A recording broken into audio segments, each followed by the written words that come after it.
try to use the weekend to recover the time, checking the videos, the quizzes. Don't let that the time pass, because 2 weeks later, it's a lot of material, I don't have time. No? Try. The next coming class is nice. The other course of transmission is wonderful, but it's more material, it's more information. Especially you guys, you want to support your family with this business. This is the future for you. Okay. Only to refresh quickly. I have a coolant mixed with raw water.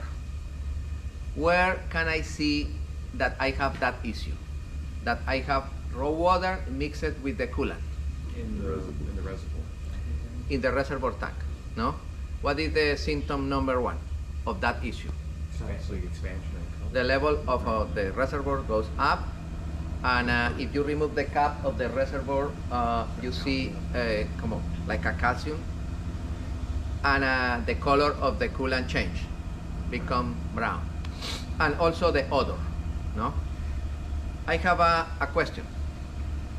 When I have that issue, coolant mixed with the raw water, I have another symptom in the performance of the engine.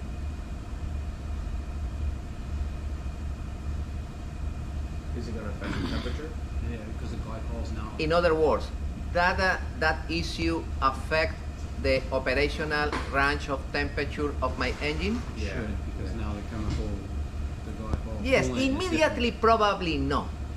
But As it passing the mixes, days, right. you check that the position of the needle in the temperature gauge is a little higher.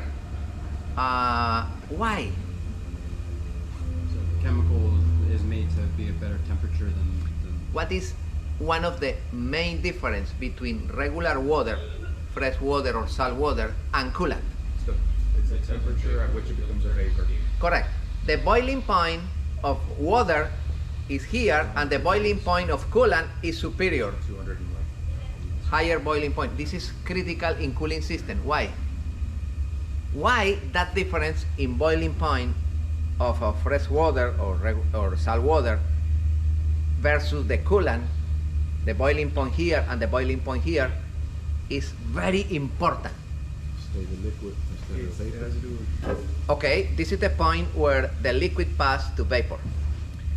I mentioned some classes before that your engine is designed to run in that range of temperature just before the coolant become vapor. The position of the needle in the temperature gauge is calibrated, and the red area in the temperature gauge start in the moment that the liquid become vapor. When the liquid become vapor, what happens? expands all the hoses. And all kinds of problems. Become vapor and produce a lot of A lot of heat. too. gas bubbles. Gas. Bubbles. And the bubbles with the temperature explode. expand. And the bubbles suddenly explode and destroy the hoses, the metal, catastrophic. And the radiator in your car explode because the coolant passed from liquid to vapor. Vapor is the enemy. Okay.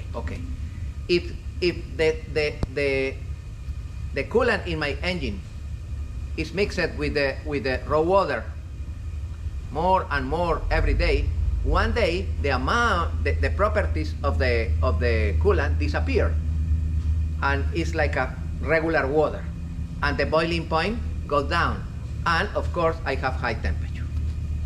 Yes, immediately probably no, but you need to solve it quickly. Where is the problem? In that case, I have water, raw water mixed with coolant in the heat exchanger. What I need to do? Take it apart or replace it. Disassemble the heat exchanger, pan, check the heat exchanger, or send the heat exchanger to the matching shop. What type of matching shop can I use it to check my heat exchanger in my boat? Should be any of the major distributors. You said like any of the big ones. Or any of the the shop dedicated to repair radiators, automotive radiators. Okay. They have the canister to pressurize the heat exchanger and verify if there are leaks internally. Because they're expensive, right? Because they're 10% nickel, so the heat exchange Is that material is expensive Yeah. material. Okay, if you have suspicious, not suspicious, you have problem on the heat exchanger, you need to check the heat exchanger or replace the heat exchanger. I recommend replace if it's possible, because in some cases they fix it and 6 months later you have again the same problem. Because when the salt water pass through the pipes, the salt water is coming with some silica and all that. sand particles and eroded the metal. And after years and years and years, the metal, the thickness of the metal decrease, and suddenly you have perforations. That's okay? Good? All right. It's only to refresh. Only other thing. I am checking my dipstick and I found that a little milky oil. Okay. You check the dipstick and I have, it's not milky, but it's a little milky. What should be the next step in that situation, in that particular situation? Cylinder. What do you check after that? Coolant in the ring? In the oil? You have milky oil. There are two possibilities. Coolant mixed with motor oil or salt water mixed with motor oil. How can I know which one is? Smell. The odor is different. Probably the smell. Okay, but it's a little and A little bit. the odor is not different. You did mention that it could separate. So like if you put the oil that has water or salt water in it, set it aside, it'll separate, and then you could taste the water, is what you're saying, and then you know if it's salty. Correct. This is one possibility. Yes, I agree with you. You can take a sample of the oil in a bottle, plastic, and let the sample. No? If suddenly you see the separation, probably it's salt water. It is with coolant. Coolant have additives, and the additives keep the oil emulsified, and it's not easy to separate that. This is one. Okay. Other way to check if you have that issue is how? I have oil a little milky. What should be your recommendation immediately to the customer? Send a sample to the lab. Yes, take a sample and send to the lab, and after that we analyze with our poster. But immediately before you receive the, you need to stop the engine and try to do another test. What test will be nice? Compression? Compression test. Compression test. If I have, in the analysis of the compression, two adjacent cylinders with low compression, 100% is the head gasket. 100% the head gasket is, Yeah, floor, right? and I need to remove the head and check what happened. Exactly what Correct? Or if I have the chance to remove injectors and try to introduce the boroscope and try to verify. Remove the injectors and check the nozzle.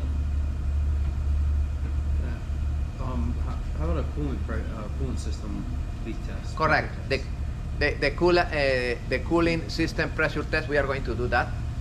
Yes, in the radiator cap, you put the pressure test and you verify if the pressure goes down. And if you don't see an external leak, Correct. mostly- This is excellent. This is the other test. This is the other test. And it's an automotive tool. It's not expensive. I have one here. It's simple. You can do that test in your car. You pressurize the system and you verify that the pressure stays. Okay, no go down. It's good. Or you pressurize and the pressure go down. I have leaks. No? All right. Good. Good.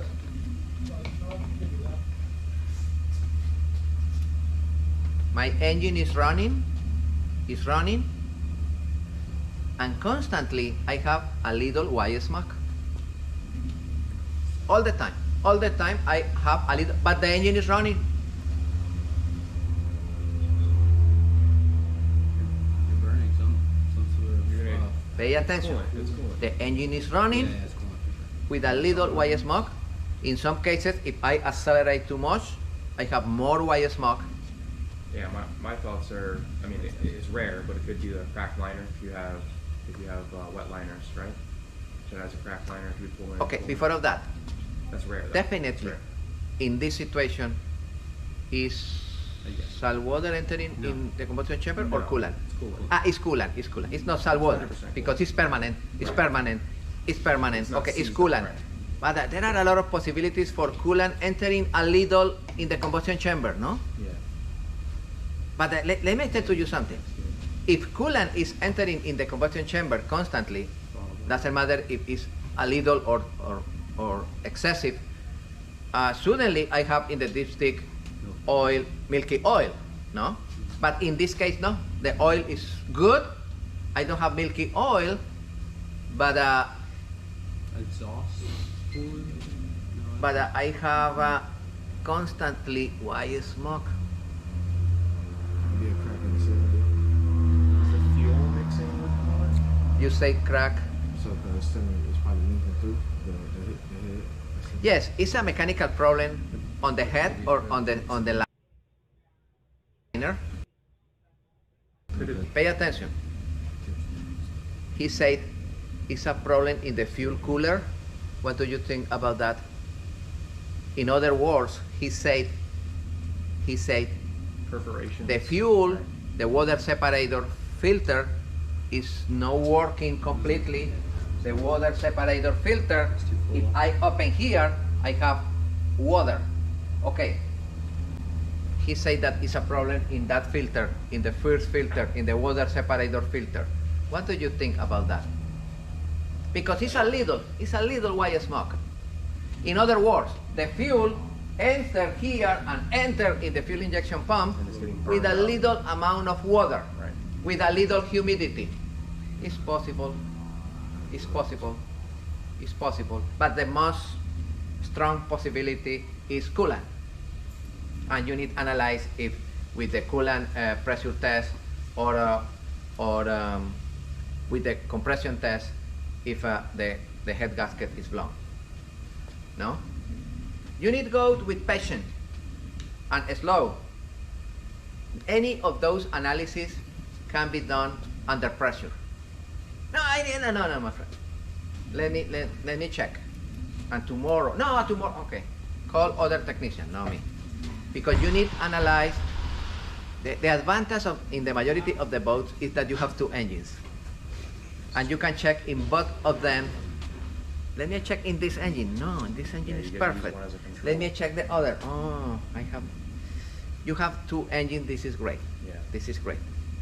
Because you have that option. Good? Okay.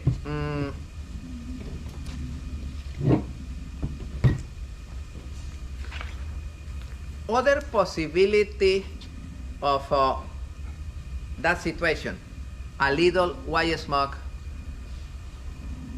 when the engine is running, but the engine is not locked. It's running, and I don't have a mixed oil. mixed emulsified oil with water, no milky oil, but I have a little white smoke. Other possibility.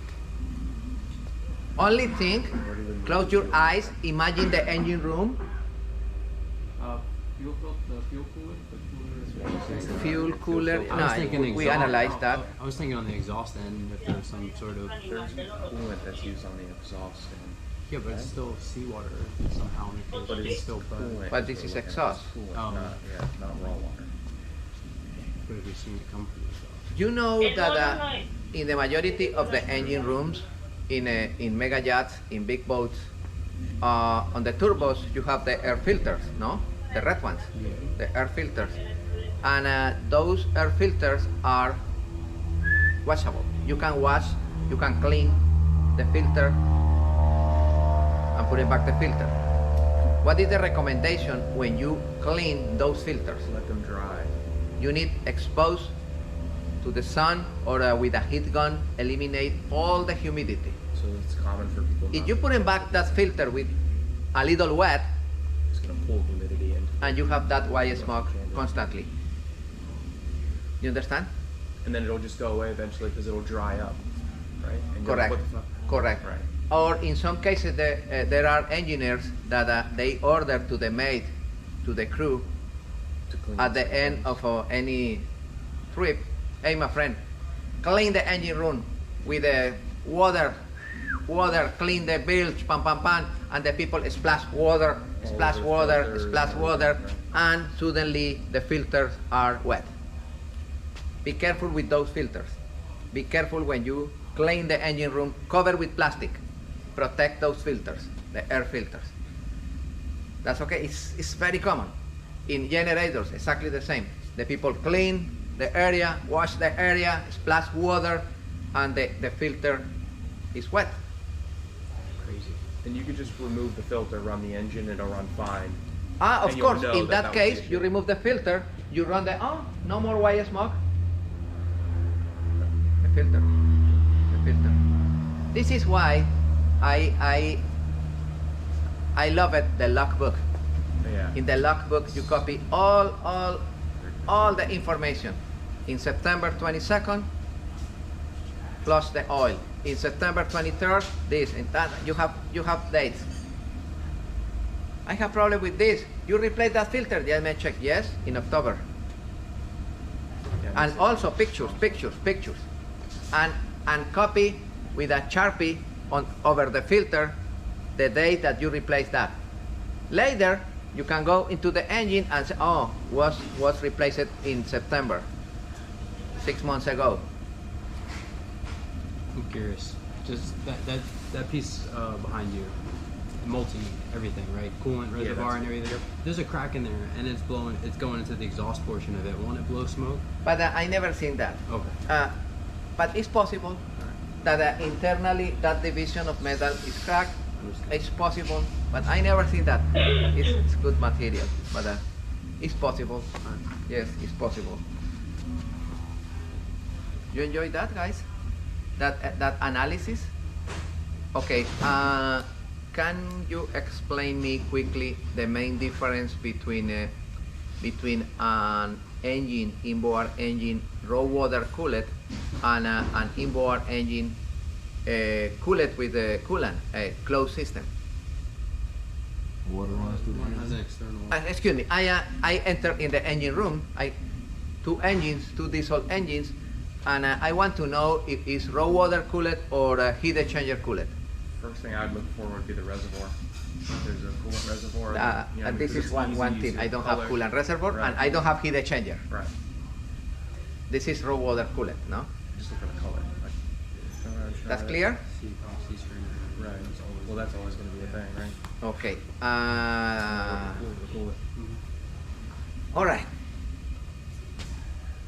Other type of cooling system is the keel cooling system. Let me refresh quickly this picture. Everybody see the picture here? You want to sit here, Justin or somebody here, to appreciate better the.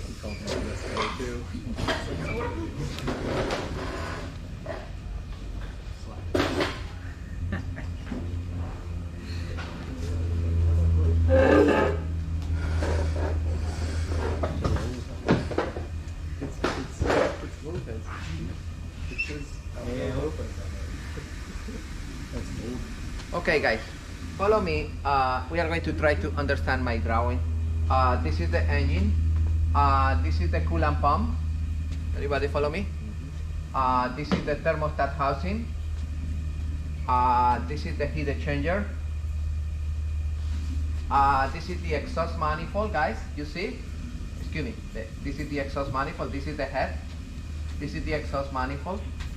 And the exhaust manifold have the ports, smoke, and this is the hot side of the turbo, and this is the cold side of the turbo, and this is the air filter.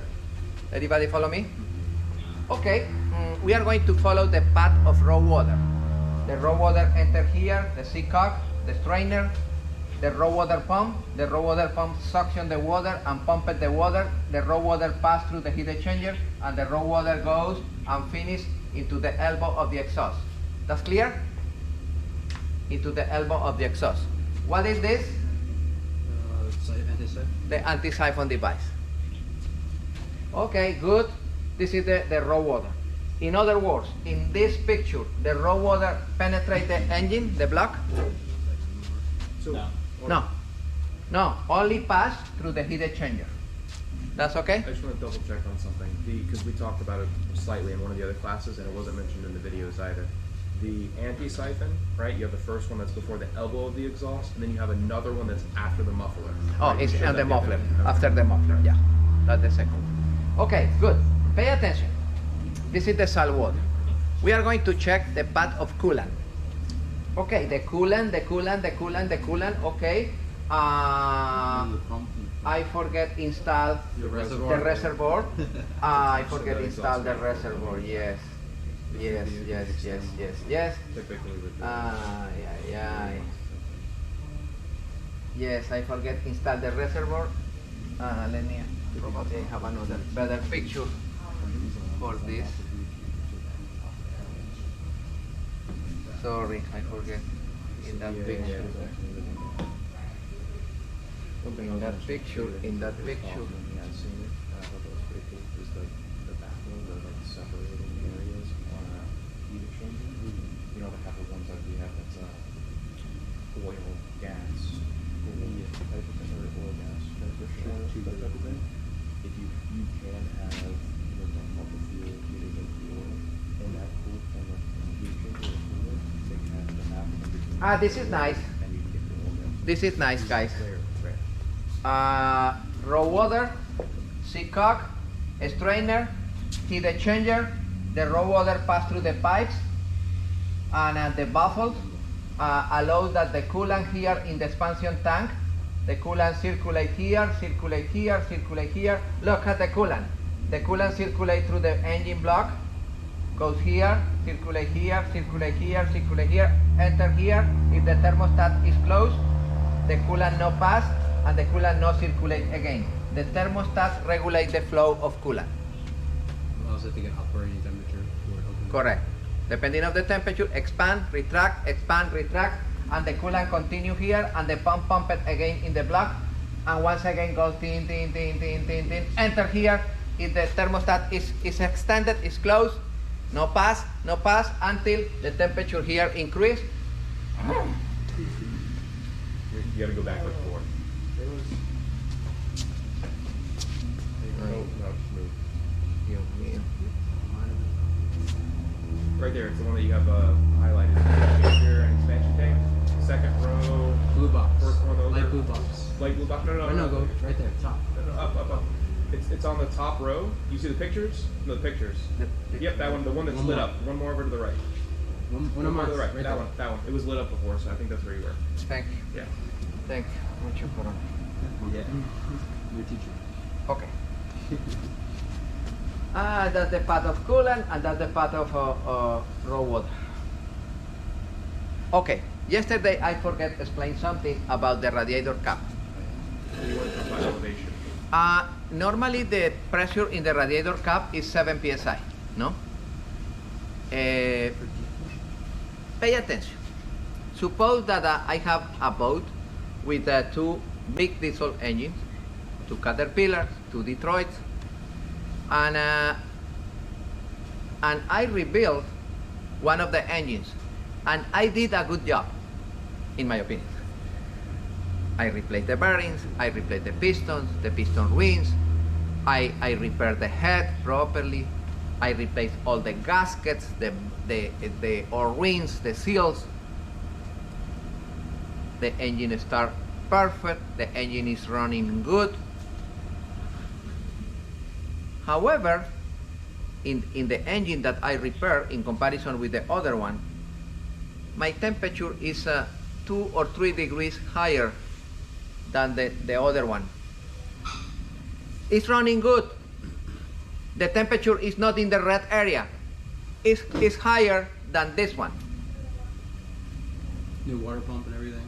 So- I replaced raw water pump, coolant pump. I cleaned the block. I removed all the oxidation on around the liners. You remember when you remove the liners, that oxidation. I did a professional job.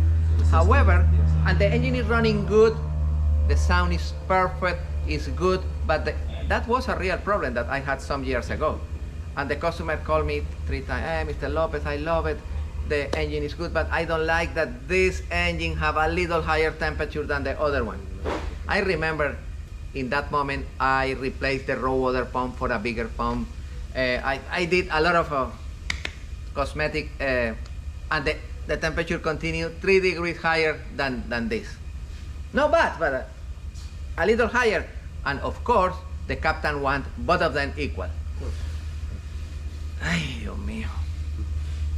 And suddenly one day, driving, I refreshed my concept about the pressure. But that was because my wife was preparing rabo encendido. How you say it in English? It's oxtail. Oxtail. In the pressure. Cooker. And you're watching. And you gotta put different weights on it. Correct. Increase the And I pressure. found that in that pot that if you administrate the pressure, higher pressure, Cooks it faster. you reduce the boiling point. Correct. Just like we were talking about with water. You understand? I calibrate more pressure and the boiling point is lower. In other words, you can preheat more and more and more and more and no pass to vapor. Then I discovered one magic thing. If I replace the radiator cap for other cap with 1 more PSI, It'll lower the boiling point decreased 3 degrees Fahrenheit. Right. I replaced the radiator cap for other one, And now they're 1 more So PSI. you had good dinner and you found something out. Perfect. And immediately both gauge equals. Captain. Oh, no. Finito. Finito. Finito. Yes, don't forget that magic formula. Per each additional PSI that you introduce in the system, you reduce 3 degrees Fahrenheit Both ways. in both ways. Or down or up. Or you add it either way. Nice, no? That's very important when you have that issue. You do the job professional. Everything new and clean, you clean. I spent 2 months repairing those. And then and then you had it in the book too, I think. Every 1,000 Ah, feet per you go each up 1,000 feet elevation-wise, in it's altitude? 1 PSI drop. Correct. This It is matters because you're gonna have, like you said, you might have a Caterpillar or Cummins on some engine that's on a big rig or something Correct. that's going uphill or in the mountains Correct. and stuff, and that would correct. matter. Correct. I recommend if you in the future try to keep a good laser temperature gun. In what point of the engine is good idea check the temperature? On the housing that you're looking at, you do it. One important point is here, the thermostat housing. That's very, very, very, very, very critical. But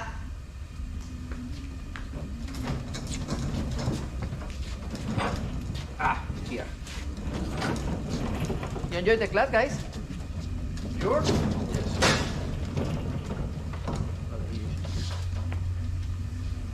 Oh, we lost the camera.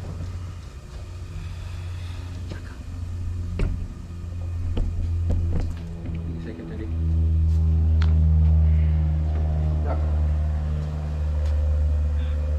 Check the temperature. Number 1, okay, let me tell you something. The temperature that you have in the temperature gauge in the console, in the temperature gauge in the display, is the same temperature that you have in what part of the engine? The thermostat housing, On the right? thermostat housing, because over there So you the have wire the comes sensors, off the signal. the sensor and the switch. You remember? Yeah, but then you Ah, find the okay. Exhaust. But, Exhaust. excuse me, but you need to analyze other temperatures. With the laser gun, check the temperature on the head, cylinder 1, cylinder 2, cylinder 3, and 4, and verify that with the engine running, you have the same temperature in those 4 cylinders or 6 cylinders. If suddenly one of those cylinders, the temperature is too high, is lean mixture in that particular engine. Something's up with the That's thermostat. correct? Reject. Okay. Other important point where you need to be familiarized with the temperature and mark that temperature in the logbook is the temperature of the elbow of the exhaust. Why? Because of coolant and gas because this is the point where the salt water is mixed with the gases. You see, the salt water coming from the heat exchanger. Look, that's the heat exchanger. The salt water enter here and enter here. You see, guys? In this point, the salt water is mixed with the smoke, with the gases. If I have lack of raw water, the temperature of this elbow increase and suddenly burn the hose. And it smell like a plastic burn was the hose. Okay, this is why in marine engines is critical the exhaust temperature gases, the exhaust temperature gases. This is why all the diesel engines, they have this sensor. This sensor and this sensor is connected here with this wire. What is the name of this sensor? Exhaust sensor. Exhaust gas temperature sensor. Exhaust gas temperature sensor. That sensor senses the temperature of this metal. And if the temperature of this metal pass the limit, it's because you have lack of raw water. It's because you have a problem here in the heat exchanger. Everybody follow me, guys? Is it typical to have an exhaust kill switch? Like exhaust Correct. kill switch? And this one works like a sensor and switch Switch, okay. and kill the motor. If the temperature of this elbow pass some limit, stop the engine and unit verify. This is a problem, exclusive problem of raw water. Probably the impeller, probably the So like a C-cock, sub or the- probably pampa, Right. pampa, or here you Heat need exchangers. open here and Right. look at this. What happened in this motor? For sure, it's clogged. You see? Oh yeah. Didn't change the Yeah, sinks. they didn't change the It's a lot of corrosion here. And I bet you And the you need to sinks replace the all- anodes, the sink. You remember? You need to disassemble the heat exchanger and do the service. This is another point that you need to be familiarized when you enter in the engine room. Check with the laser the temperature here, and check with the laser the temperature in the other engine. That's funny. They got a notice on there. They didn't use it. And check the temperature on the. You need to be familiarized. And normally, when I was engineer, I put a label here with the temperature, the normal operational temperature of this. Other person check. It's a little higher. Immediately stop and verify. Good, guys. Don't forget those 3 points. Good practice for sure. Here in the thermostat housing, and on the heads to verify the temperature of each head. No, guys? Good? Questions about that? Be careful because in some cases you have two different codes activated in the engine room. One code in regarding the coolant temperature engine, and other one in regarding the exhaust gas temperature. This one is related with coolant problems, and this one is related with raw water problems. Different. Yeah? This is why in some generators there are two. Let me bring the color computer. They have one code related with this and one code related with this. Different codes. Okay? Good, my friend? This is very important. This is the most important part of this class. If you try to understand what happened when you have that code activated. One is LOC, low, or the other one is low coolant level, and the other high exhaust temperature sensor. All right, good. What are the other kill switches? We have one kill switch here in the exhaust gas. Pressure. The other one is the oil pressure switch, and the other one is the. Is the what fuel? Well, it's not the. One is the oil pressure, other one is the exhaust gas temperature, and other one the coolant temperature sensor. Okay, for temperature I have two kill switch, one related with the raw water and other related with the coolant. The switch related with the raw water is the exhaust gas temperature, and the switch related with coolant is the coolant temperature sensor, a coolant temperature switch. And the other one is to kill the engine. One is because the temperature, another because the oil pressure. The pressure decrease below the limit, immediately the oil pressure detect the problem and interrupt the current. All of those three switches, the oil pressure switch, the coolant temperature switch, and the exhaust gas temperature switch, they interrupt what cable? Which cable is interrupted in that case? Should be the turbulence. Technically you're on off your run relay, which is usually on your stop relay. That's what keeps everything, like the fuel line coming into That solenoid right there. Okay, look at this. one of them. Yeah. If those relays, any of those three relays are activated, interrupt the current for this transfer pump, that current, for this transfer pump, and no more fuel entering in the fuel injection pump, and interrupt the current in the solenoid of the fuel injection pump. Start, stop. Start, stop, and the engine stop. Okay, checking the computer, interrupt the current in the run relay. No? Checking here the board. Good, guys? Better? Any question? Incredible, you know how. When Question. they Genius. run away, like you know when you have a diesel run away, where they like just they over RPM and they start to just like you know Okay. what I'm talking about, it's called Yeah. runaway, I'm pretty sure. Yeah, over speed. It'll still do that even if you cut fuel. Stays running. So how do they have a safety aspect that cuts, because we're cutting fuel, right? If you cut the fuel, stop. But sometimes they don't. But they have I've seen runaways where they cut No, the fuel. it's because they have some fuel on the And line. Still, yeah. Until And they- mixing- And they the only way use I've seen that them fuel. stop that I've seen them is- out in an accident running still. Yeah. Outside of. This is why there are engines that they prefer cutted the air, airflow, right? because with the air is immediate. Right. Is when you cut the fuel, you have more fuel on the lines and probably stop later, no immediately. Yeah. With air, stop immediately. Yeah. Okay, but this is a It's dangerous. great It's great dangerous. question. I am in the engine room, and suddenly I saw that one of the engines, one of the generators, flame, fire for some reasons. How can I stop that engine immediately? I don't have access to the switch to the. I am in the middle of the problem. Shove something in the air intake. Okay, remove the air filter and cover the air filter with.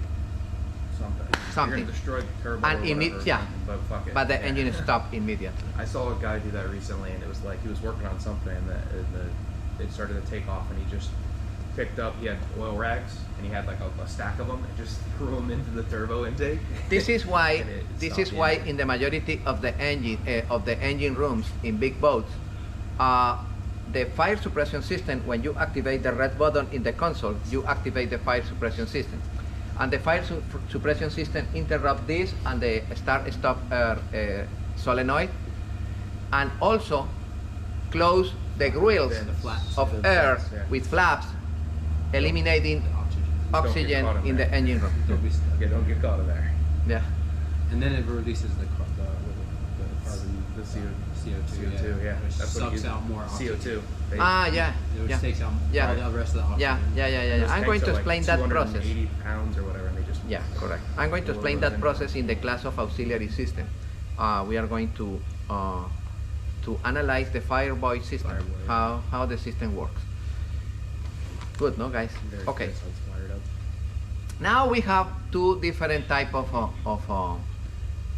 cooling system, with raw water or with coolant and heat exchanger. But there is another one. It's with keel cooling system. It's with a radiator located outside of the boat. This is another good.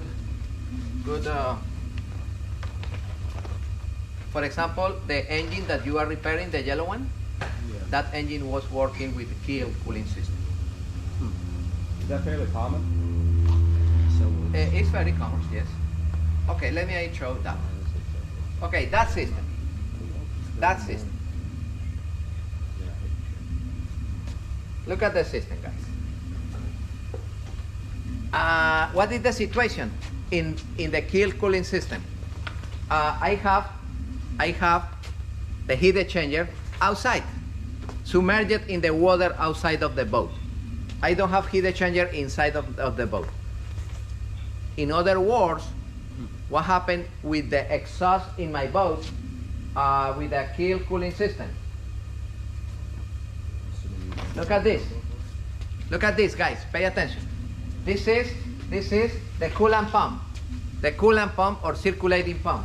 The coolant pump suction the coolant from the radiator outside, circulate the coolant in the block and the head, and if the thermostat is open, the coolant returns and goes out to the radiator and once again enter again and goes out and once again enter again.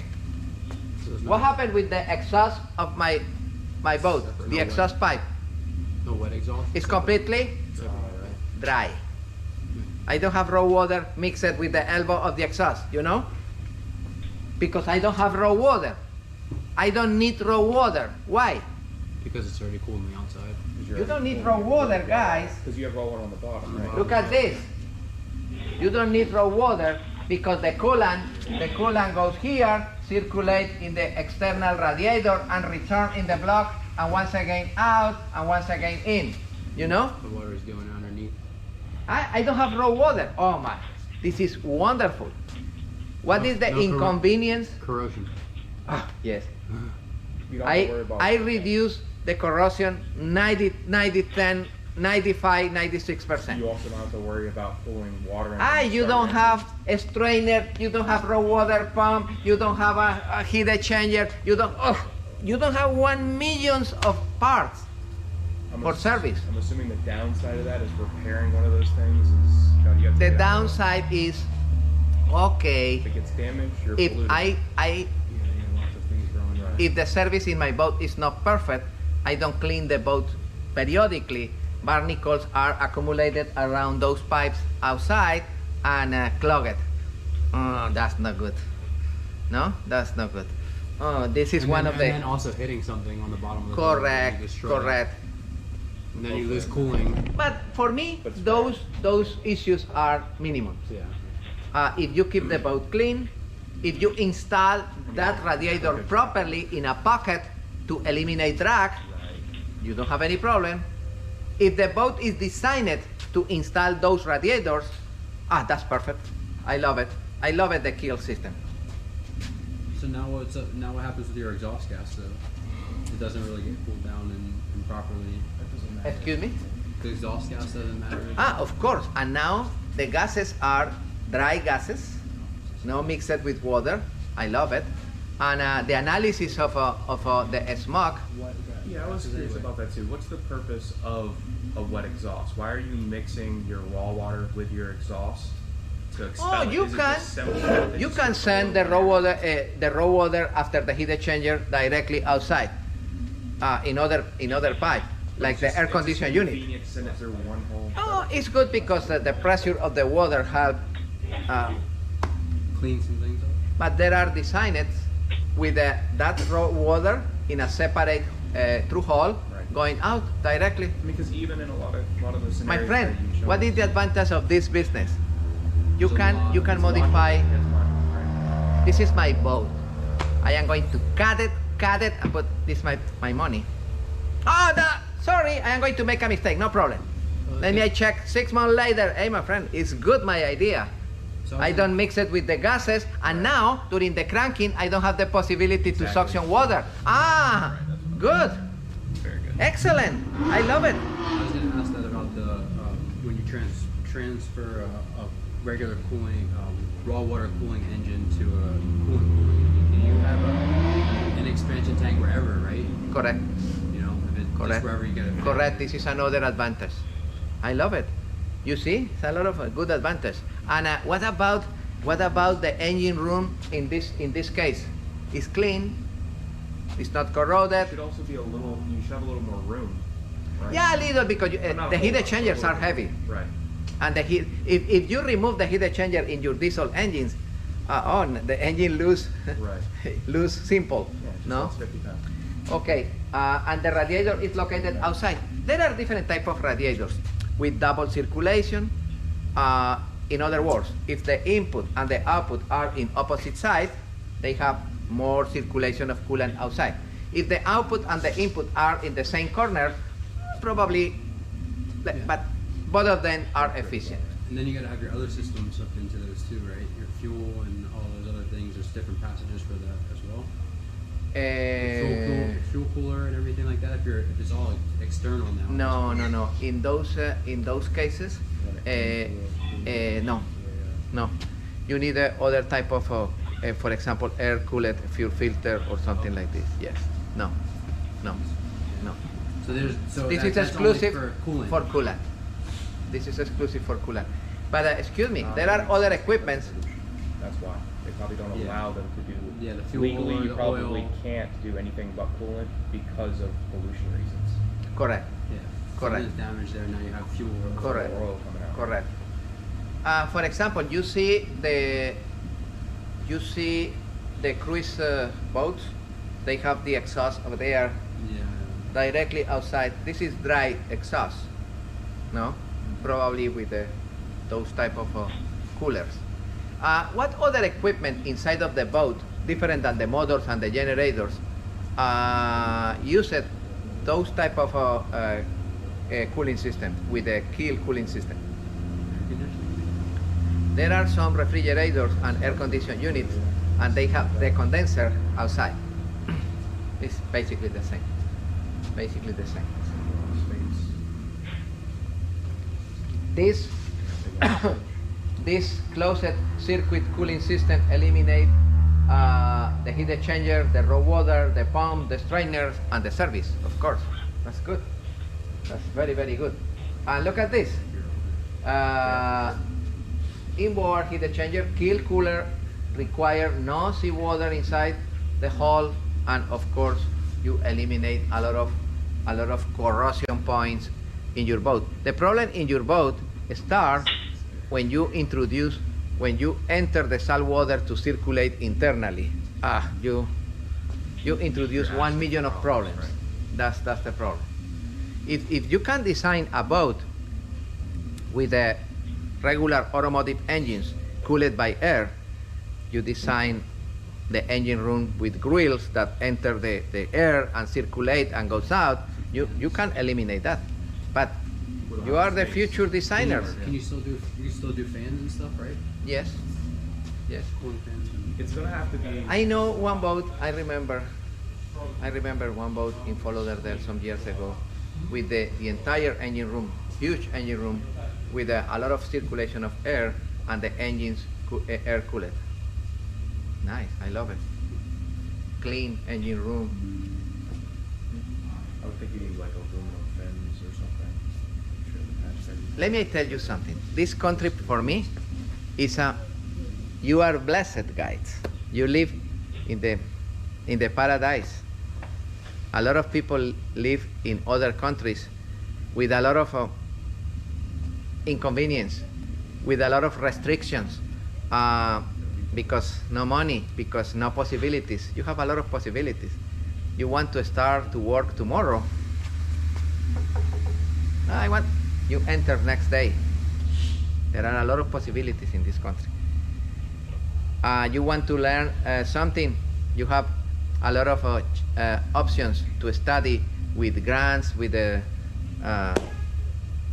loans.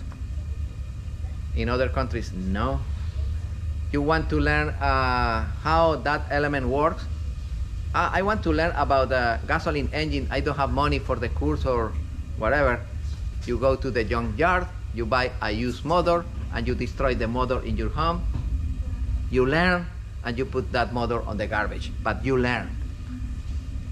In some countries, if you have a motor, try to repair that motor 1 million of times, because it's too expensive try to get another motor.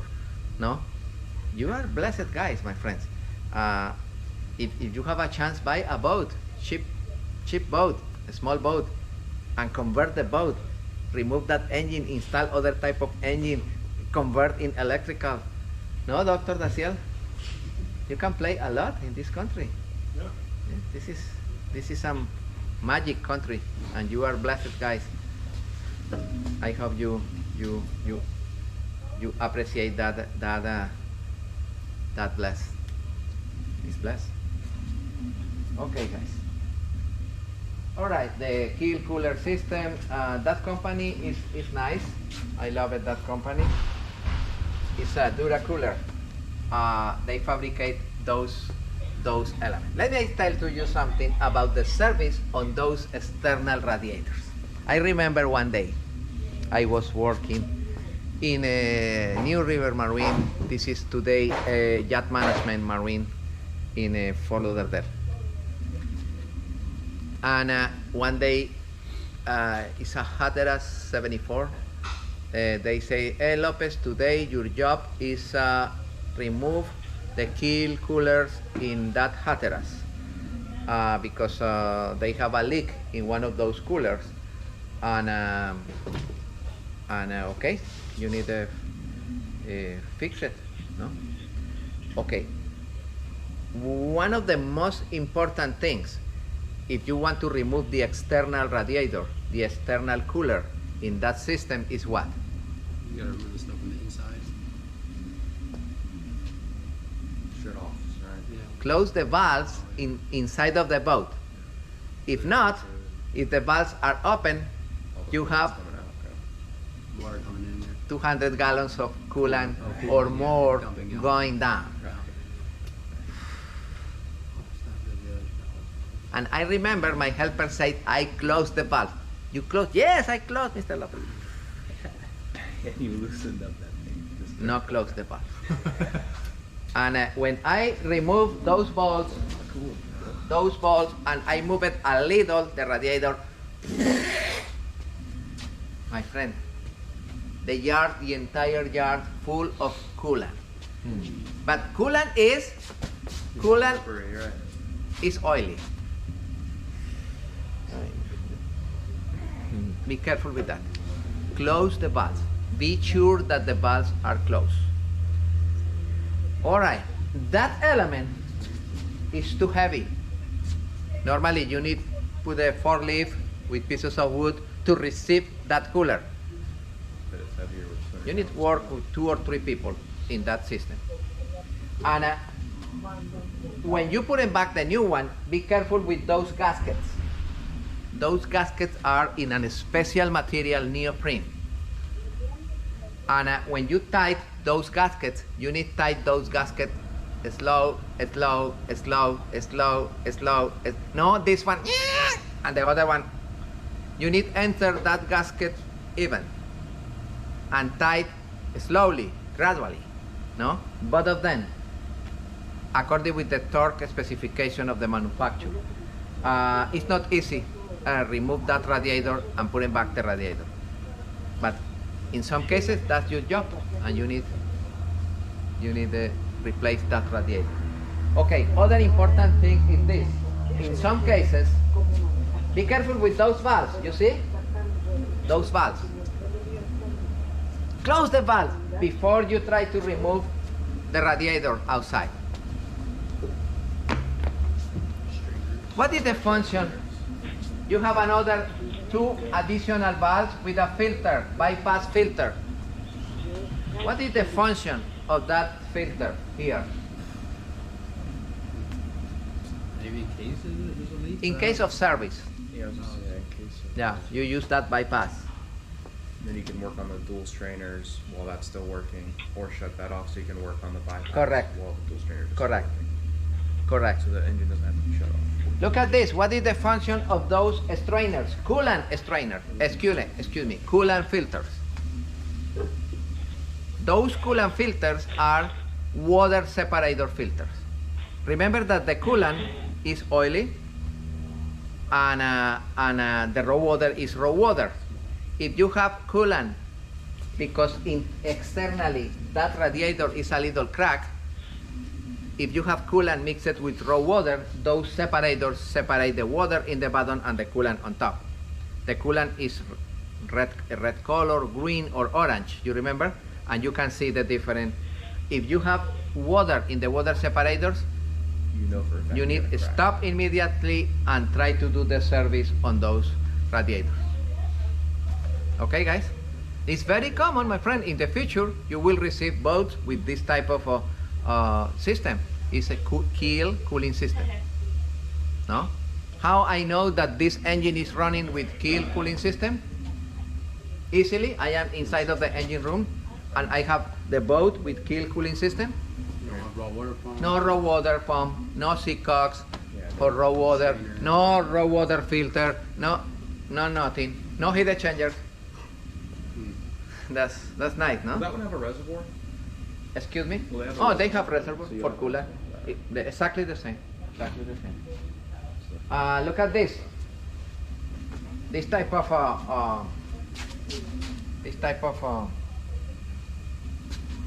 if you have a single through hull, the through hull is divided in two sections.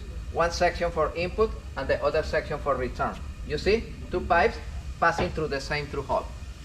This is single. But the other one, the double, I prefer the double. One is for input and the other for return. That's better. Said it's better at cooling. And all of the material is copper nickel. Like this. Zinc. And anodes of zinc to protect the nickel, the copper nickel alloy. Those zincs should be replaced periodically, exactly the same like the zinc that you have in the transom. No?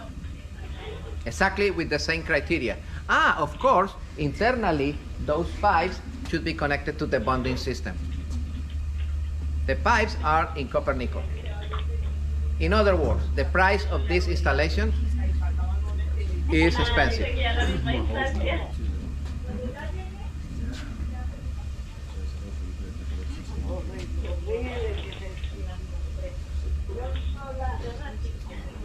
Okay, positions. Positions for the Kiel cooling system. That depends. In most cases, the engine freshwater circulating pump is more than adequate for circulating the coolant, the Kiel cooler. Yeah. This is because in some cases, my friend, let me explain that. Okay. Pay attention. In some cases, the coolant pump located here is enough, the capacity of the pump in gallons per minute, gallons per hour, and the pressure is enough to circulate the coolant outside and return. In some cases not. That pump is not enough, and you need to install another electric pump in series to circulate that. That pump should be running constantly. That pump should be connected with the purple cable with the ignition system. If the ignition system is activated, the raw water pump starts to circulate. The circulating pump starts to circulate. Okay, it's in series. It's mandatory.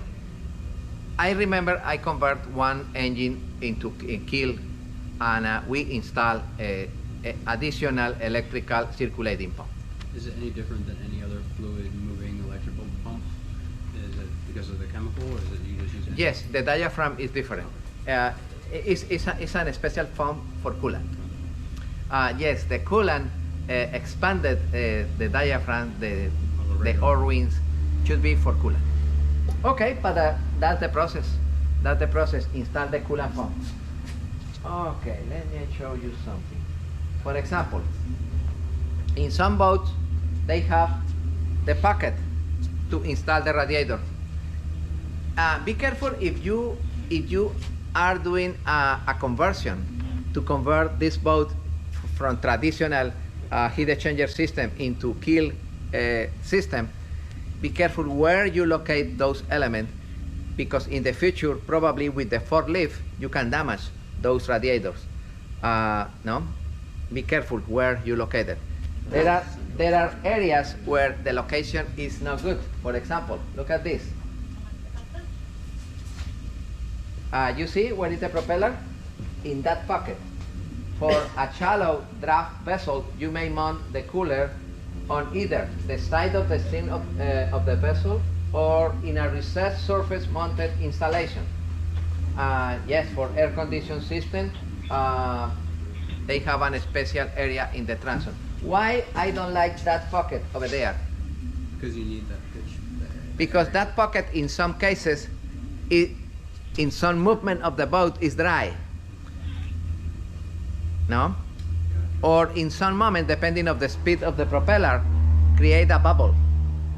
And the radiator is dry, and the transfer of heat is not good.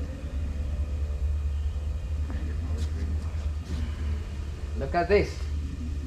In some boats, they have lateral, the pocket for the radiator. That's good. The majority of the taxi boats that you see in Fort Lauderdale, the yellow ones, they have those pockets with the radiators on lateral. In other words, the engines are running with keel cooling. Those engines were donated from them. I removed from one of those vessels, and with the radiators, external radiators. That's nice, no? Oh, the material of the alloy is 9010 or aluminum series 5000.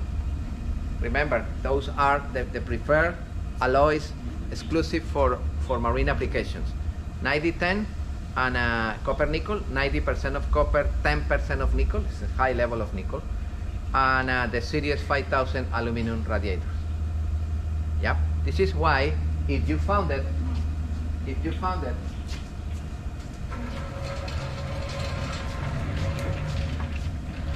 in the coolant sample, a lot of nickel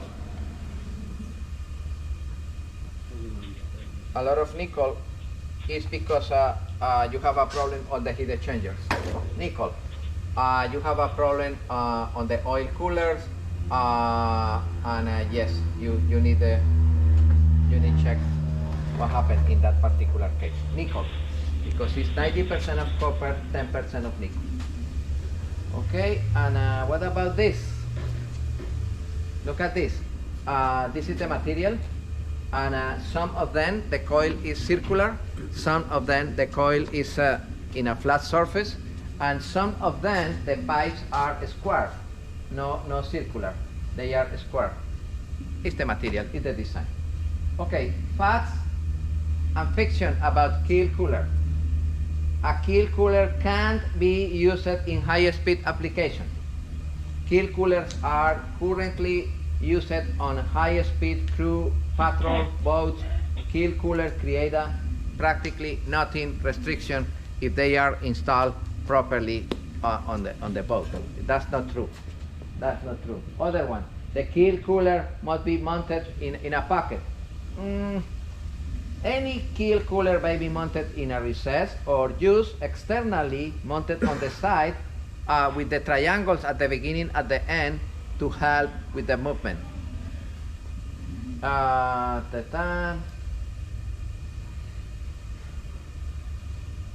This one, any keel cooler can use our L series option, which require only 2 through-hole fittings.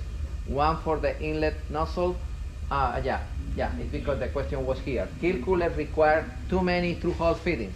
No, that's not true. No, they can use it with only 1 through-hole or maximum 2.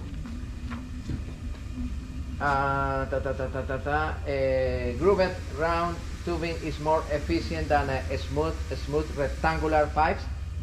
This statement probably is true depending on the cross section of the perimeter of the circular or the square. In my opinion, is equal, not different. Today they produce the majority of the killers with the rectangular pipes, no circular pipes.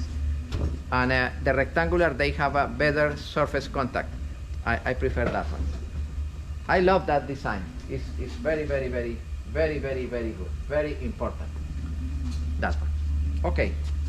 I want to finish quickly that theory because after that we can concentrate it, advance a little in the project.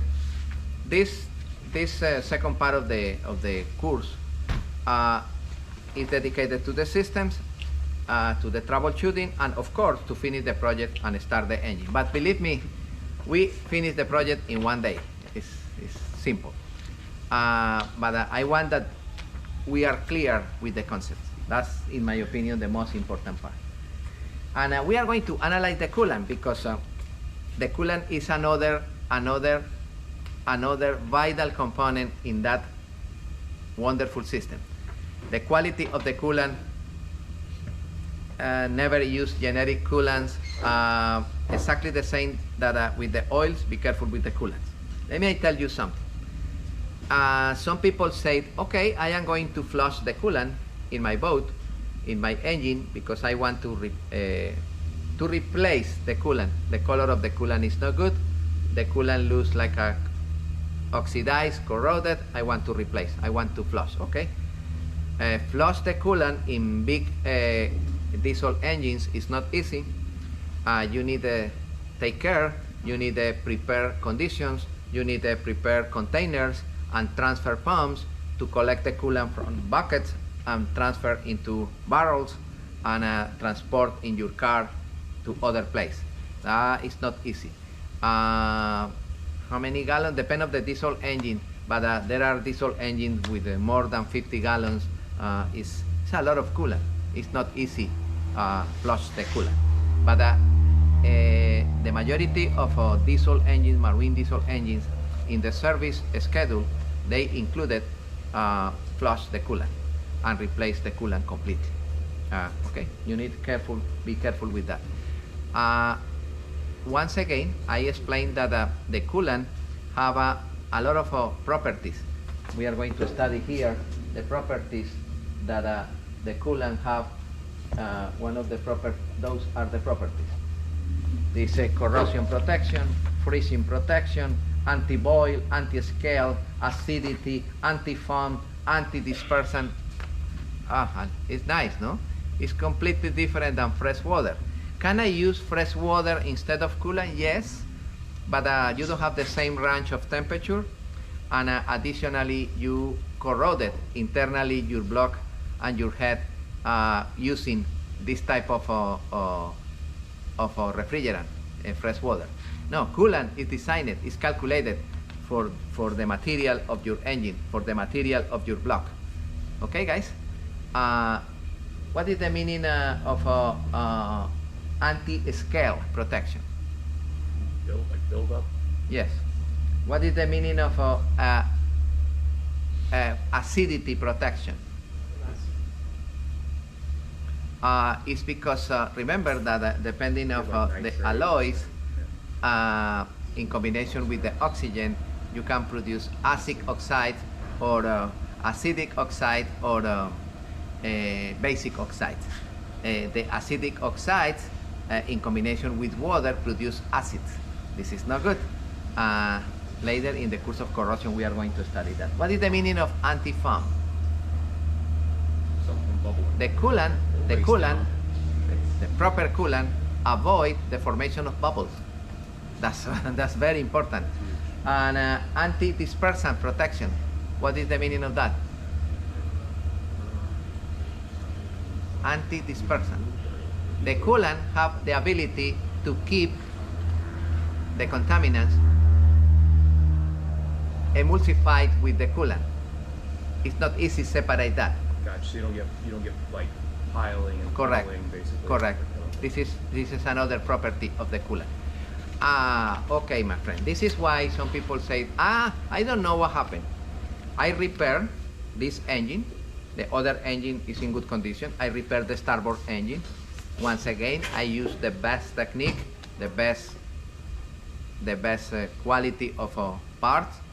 And but now I have high temperature. 3 months later, 4 months later, I have the needle of the temperature pretty close to the red area. I flush the heat exchanger. I replaced the raw water pump.